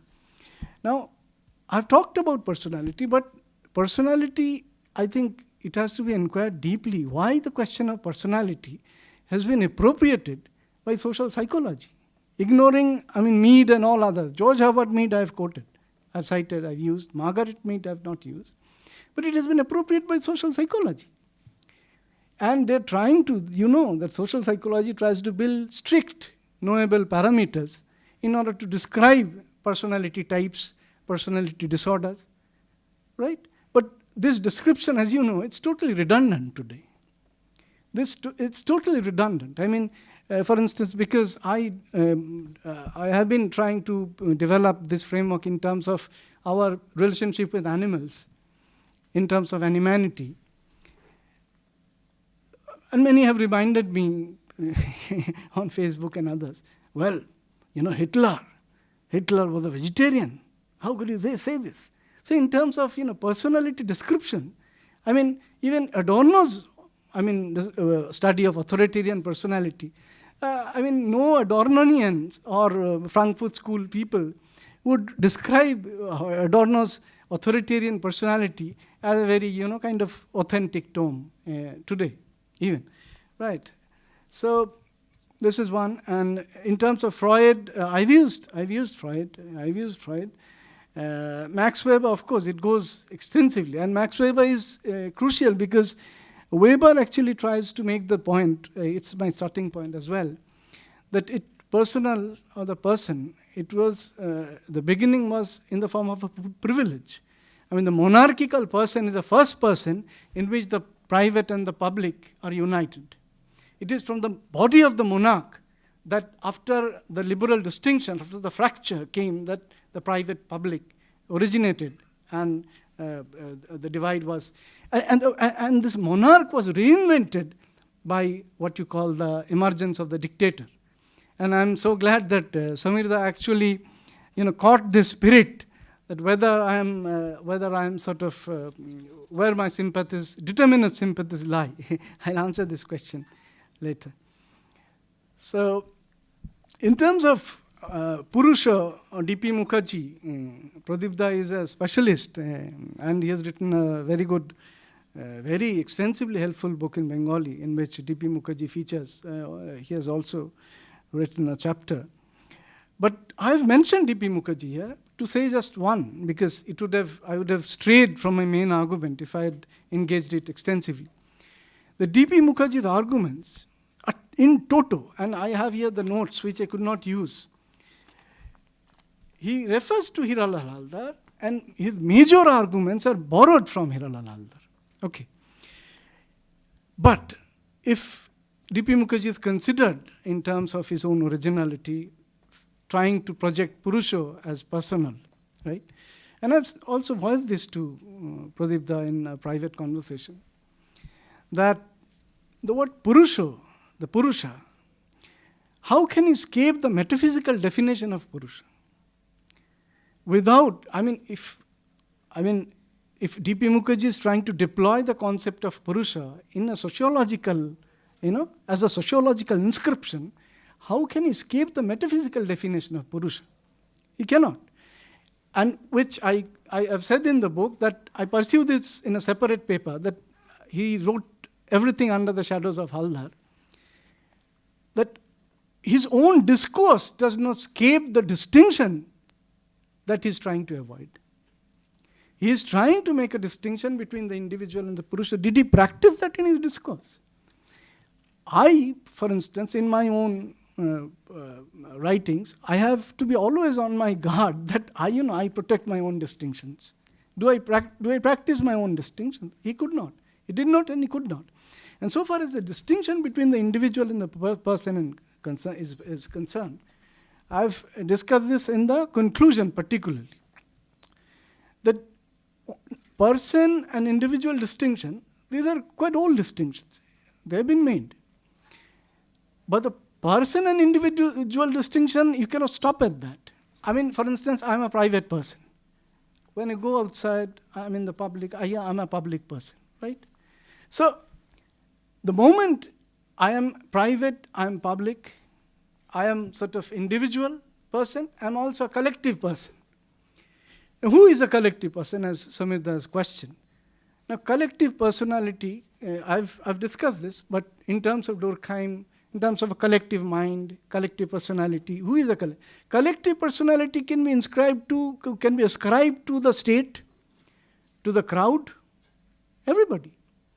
But it has, as Samir has genuinely pointed, it has deeply authoritarian implications. Like the monarch who contains and sustains the private public in his own body, the dictator, Nazi and the communist interventions, they did do away with the distinction between the public and the private. The Gestapo could have come at 2 p.m. at night and knock at your door. He could have arrested you. There was no private-public distinction at all. Now, where my sympathies lie, that's a separate question. I'll come later and I'll end with that. Now, Pradip talked about Habermas and Arendt. Private is constituted in the public. Now, I have written a separate paper and I've made a reference to that paper in which the feminist construction of personal and personal is political is concerned, right? I've tried to show that the feminists confuse the personal and the private. If you want, what did the feminists mean by saying that the personal is political? That those problems, right, as a problem-solving procedure, those problems which are considered private, they could be taken to the public for scrutiny and legislation, right? They were not to be sort of kept aback. They were not secret, right? That was a conspiracy, in a sense, right? But what Habermas pointed out very well, that the private and public have separate validity claims. If you say that the private is public, then what about the distinctive validity claims of the two? If they emerge in modernity with separate distinctive validity claims, they cannot be confused, they cannot be brought together, right? So all private, so-called private matters could be brought to public. If they could be brought to public, fine. Then they have established legal parameters. But the question in terms of an autobiography, what I shall argue, I've already argued in Categorical Blue, there's a portion on care ethics where I discuss autobiography. A note about the generic discursive status of autobiography. Derrida himself, Paul Deman and all others, that an autobiography is a genre without genre. It is contingent, it is whimsical, and nobody can claim a proper, adaptive, stable criteria for an autobiography. I can absolutely lie in an autobiography. Who is going to verify what I have written? Tagore, for instance, is in deep problem. Great disclosure was done by Taslima Nasreen. She's in deep problem. She had to, having had a defamation case, she had to correct delete certain names, right? Now, if autobiography is so indulgent a narrative, it cannot be inscribed within those parameters. Rather, I'll say that it is the person who decides how I shall frame this autobiographical discourse. It is self-indulgent. And Diman and all are sort of eloquent about this, and I've quoted them also. So, and about the personalist political, Arendt was one of the theorists who was most suspicious. That he said, the moment this private is brought to the public at an extreme point, this invokes the fascist, logic. So, this is the invasion of the social, as Arendt argued. So, if you try to erase the distinction, then what is the difference between a fascist appropriation or a dictatorial appropriation and neoliberal or a kind of emancipatory signifier, right? How that distinction, that appropriation would be distinguished, right? So, and Pradip also talks about the postmodern phase where there will be little difference between personal and private. Now, I don't mind, so-called the postmodern, the arrival of the postmodern and all kinds of heterosocial arguments, no problem with that. But if there is an erasure of these distinctions at one level, there is a consolidation of this distinction at another level. You look at the privacy, retort for, we are using the same privacy argument in order to confront the Aadhaar appropriation of biometric data. India or elsewhere. So there is an erasure at a point, there is consolidation at another point. But I'll say that the moment these distinctions cannot be avoided, they'll be more strengthened, but there will be an escape somewhere, right? This escape is the point where the personal arrives.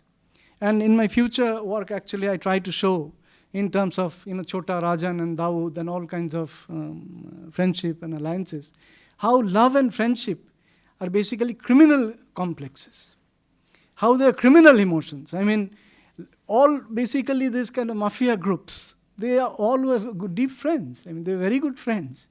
And there were reports that all these are notorious friendship groups which are, in terms of Facebook and social media, these are on Facebook, for instance, what is a request there? It's a friendship request, right? All kinds of dating websites and all kinds of stuff. Say for instance, Badiou has written a book where he tries to talk about these dating websites and those dating apps where if you subscribe to that app, right, and the risk, you'll have a partner, you'll go on dating, but what Badiou makes the point, and makes it quite well, that it removes the risk of indeterminacy, which otherwise would have been built for love in everyday life on which Manozda makes a very strong point, and I appreciate it. And lastly, Pradipda talks about whether I am sort of subscribing to a personalist view or not. I've clarified this in the conclusion, that the personalists were basically, there was a theological gloss on personalism. There, the person was a supreme value, right? Now, if I am looking for a transubstantiation of values, as Nietzsche, as Manozda and Shomirda pointed out, then it is not a value-laden supremacy I would advocate for a person. In terms of a social and political argument, personalists were not making. Though the attack of Heidegger, for instance, on Max Scheller's idea of personalism, I have critiqued that a bit. But personalists were the first to point out, in some sense, that the person or the personal escapes those parameters. They were not talking in terms of private or public parameters. They were saying that the person is irreducible. This is one of the registers they used, and this irreducibility I tried to sort of juxtapose in terms of private and public. Now, Manushda, I welcome his observations. He is a friend and a teacher, and I owe him a lot, like Pradipda. And I'm sort of putting aside his appreciation because that is taken. But the points that he make, I'll try to sort of make some points in response to. See, subject Budima's, utterances, right? Now, firstly, to describe this as personal, it shouldn't be a matter of volition. Manusda says, for instance, whether her intention is to place an enunciation which is personal or not. The moment of question of intentionality is, comes up. In terms of, a speech act theory, as Manusda knows it well, then an utterance becomes, understandable in some form because of its felicity conditions. If I say to Arya, that beautiful bald-headed friend of mine, clean shaven, right. So if I say, Arya, I'll kill you, he'll just laugh at me. But a mafia with a knife coming up, really, I'll kill you. The truth conditions of the two differ. It does not matter on what I'm uttering. It matters on the felicity conditions by which this utterance become true, understandable, personal, private, or whatever. And here, Samrita made a point that whatever is private, even though if we have knowledge, we might not be able to disseminate it, right? These restrictions play on every utterance that we make. And there was a great argument in terms of language, that the moment we make a statement, a language, right? A language, unless it is a sort of discrete set of marks, which have no meaning otherwise, discrete set of, which is non-discursive in a sense. Any language otherwise, moment we speak a sentence, we are indulging in a linguistic practice. In this sense, a language always invokes a universal. Always invokes a universal, right? If we speak a language, we cannot avoid a universal, right? So, but language also has that disruptive potential. Well, you see, the disruptive potential of language, on which you have the famous Derrida-Austin debate, the misfire, the disruptive potential of language will always depend not on the language itself. Not on the language itself. Any language could be, any language could be used, deployed. You can use any sentence, but it would always have the disruptive potential in terms of certain felicity conditions, which will make the sentence disruptive. If I utter, say in a theater, for instance, you will utter any sentence, it might bring emotions, right? In terms of effectivity, the question that was asked. It might bring emotions in the sort of listeners or those who are watching, tears in the eyes. But still, it is a theater. There is a dramaturgy. So the felicity conditions that I'm watching a cinema will always work, right? So the pleasure of viewing or the scopophilia itself, you cannot escape. This was Austin's point, and it was very well made. In terms of even misfire, certain norms are there by which a misfire is understood, right? And even Habermas sometimes repeats that conflation. That everyday language, for instance, there are poetic metaphors inscribed within everyday language. And everyday language also has poetic metaphors built into it. Can we sort of propose a disjunction, total disjunction between a poetic language and an everyday language? No. So this interpenetration, intertextuality between, this hybridity between the poetic language or anything, or a criminal language, whatever, clinical language, for instance. When I say that, for instance, you're looking sick, or a woman, for instance, complains, oh guy, you're completely sick. right? You're complete perv. This is in terms invoking a clinical language, and which penetrates everyday discourse and everyday language, right? So, well, so far as the bringing up of normalized citizens and governance, the question that Manoj invoked,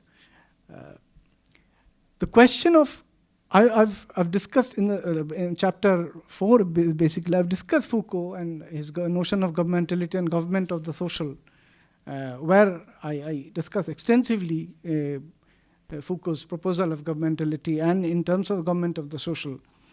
But, I mean, this link between Burima's utterance and the bringing up of states, the way a state would try to bring up normalized citizenry, normalized and temperamentally seduced citizens.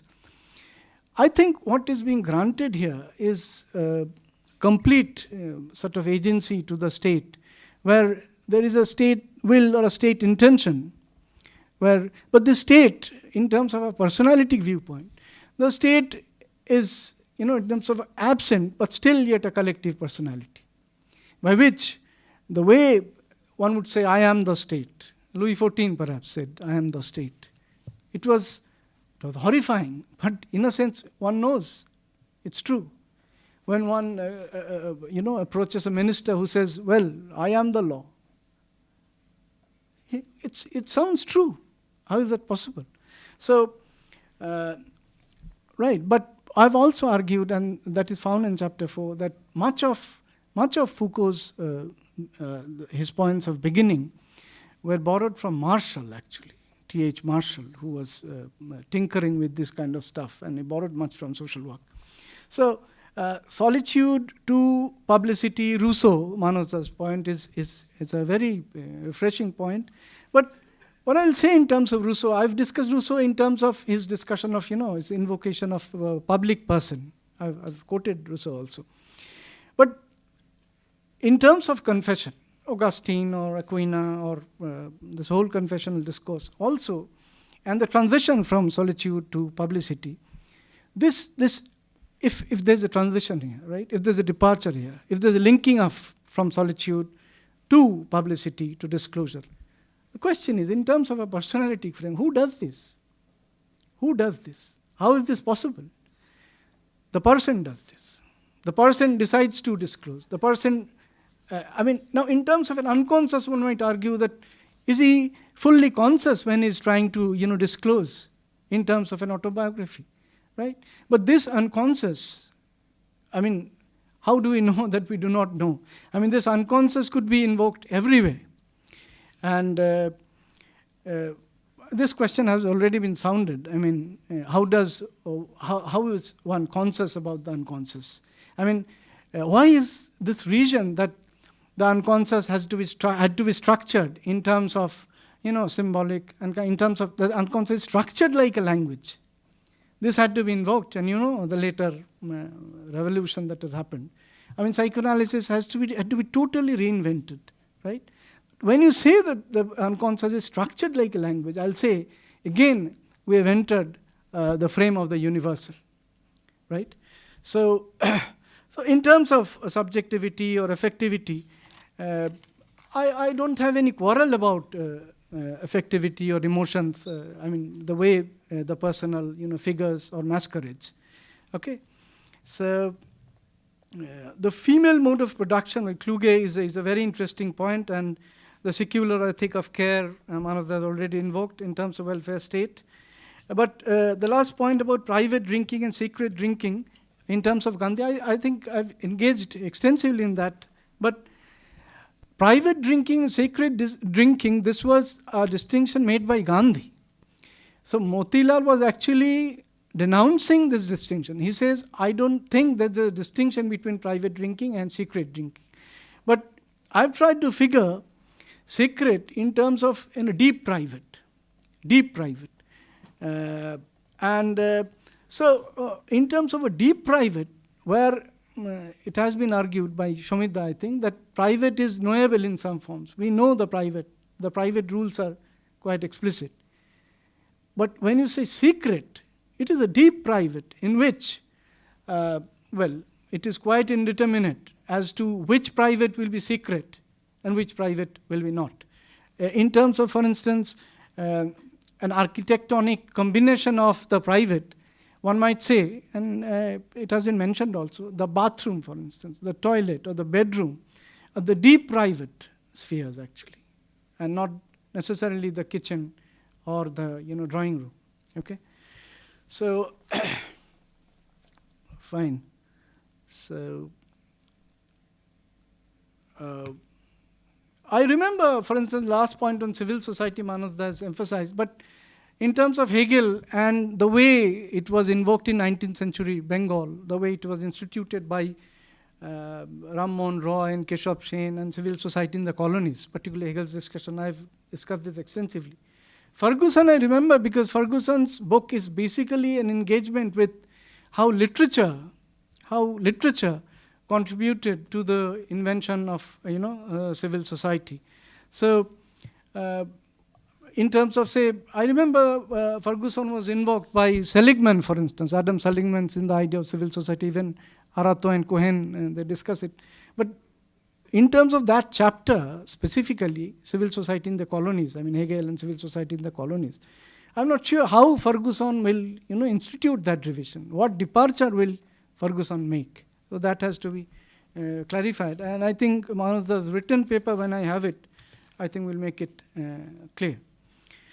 So lastly, finally, Shomirda, I've referred to him anecdotally, but there are some very important questions that he makes. One is, Ami shop jani, Ami public kore do. What is the extent of threshold? Now, the extent of threshold is contingent. It is empirical, right?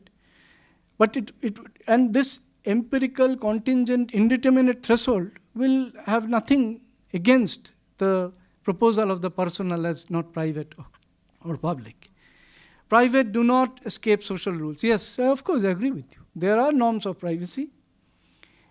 There are norms of privacy, but the feminist argument and objection against the masculinist discourse was this: that men basically, by invoking the cloak of privacy, they deny the rules of privacy.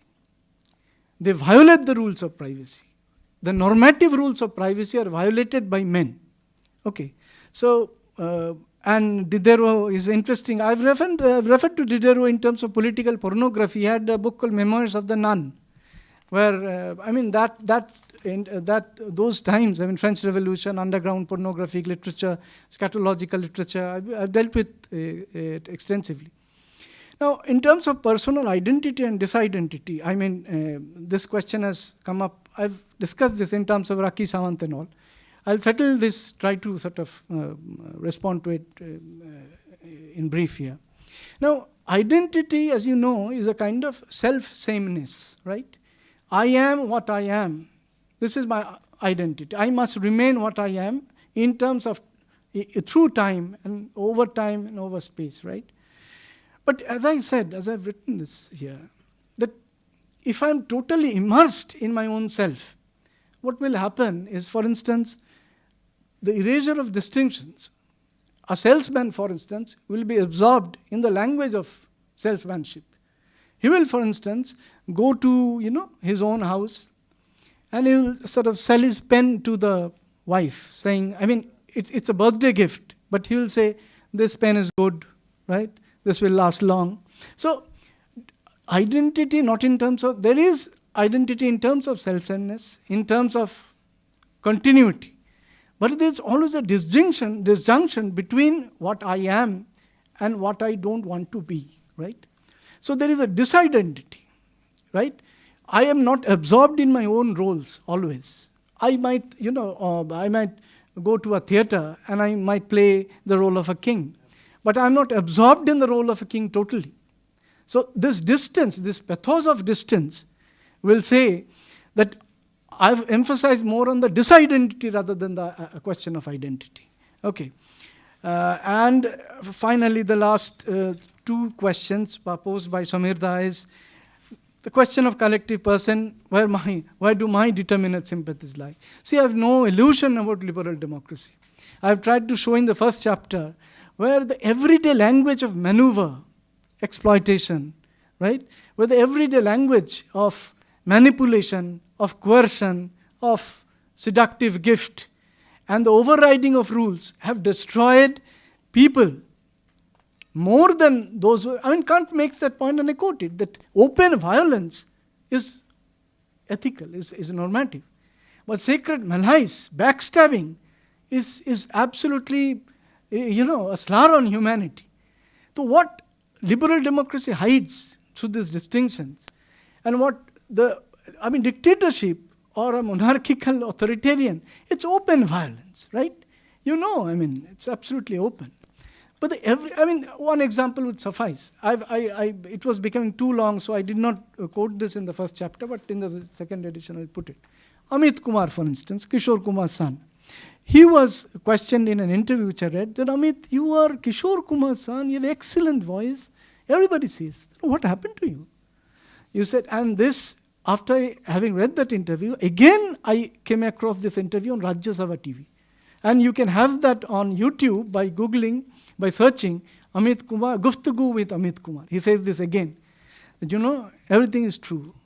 Bapa was there, I had a good beginning, I had good voice, everything. But Papa taught me singing. Well, Papa didn't teach me another thing. So the questioner said, what? He said, politics. I said, politics? What politics? He said, he gives, all kinds of, when everything, recording has been done, everything, he had returned to home for lunch. There he receives a phone call where it is said that you were not required to come for the recording. Then he said that I had some connections, I inquired that there was an obscure phone call which came and somebody else was called for the recording. So how in terms of, everyday governmentality, private, public distinction, can you explain this? This is a maneuver which keeps and we all have this kind of stories. I remember somebody sitting here, I won't name him. He had an excellent article, if I remember it truly. It was to be published. And somebody from an eminent research center who was one of his dear colleague, he had written a letter saying, a Bengali version in a local journal was published before that it has already been published. Why are you publishing? Now, they didn't care much, but look at the extent of this maneuver. Can public rules or private norms of non-violation, can it account for this? This man was this scholar was stunned, but what is this?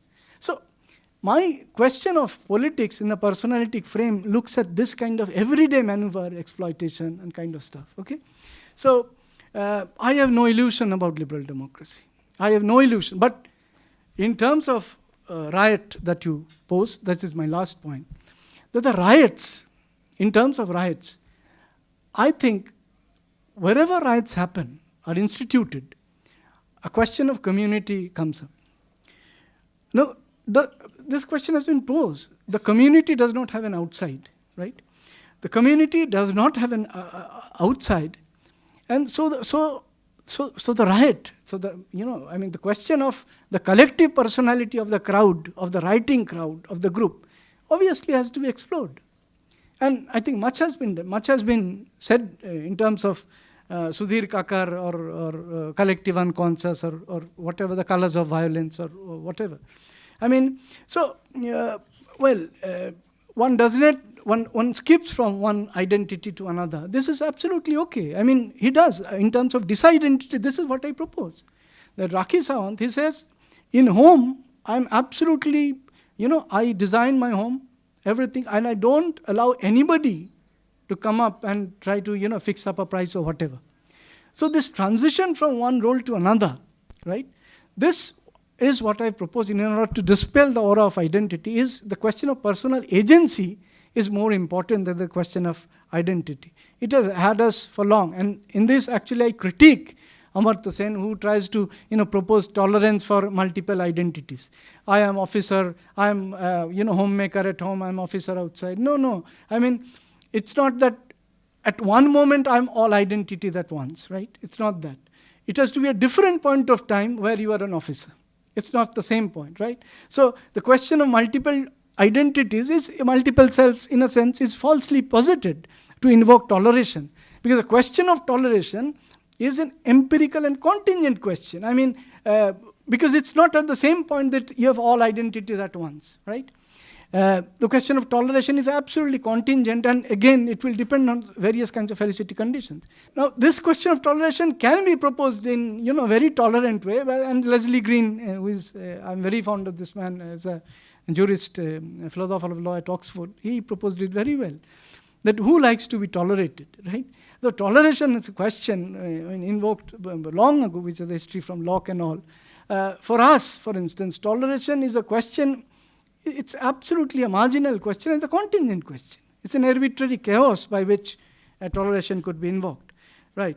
And the question of Gierke and Maitland, as was invoked by Shomirda, I've used Gierke's book here in translation also. But the main point that I would try to sort of make, that Shomirda sort of spotted an authoritarian core, a spirit, authoritarian moment in the book, that is there.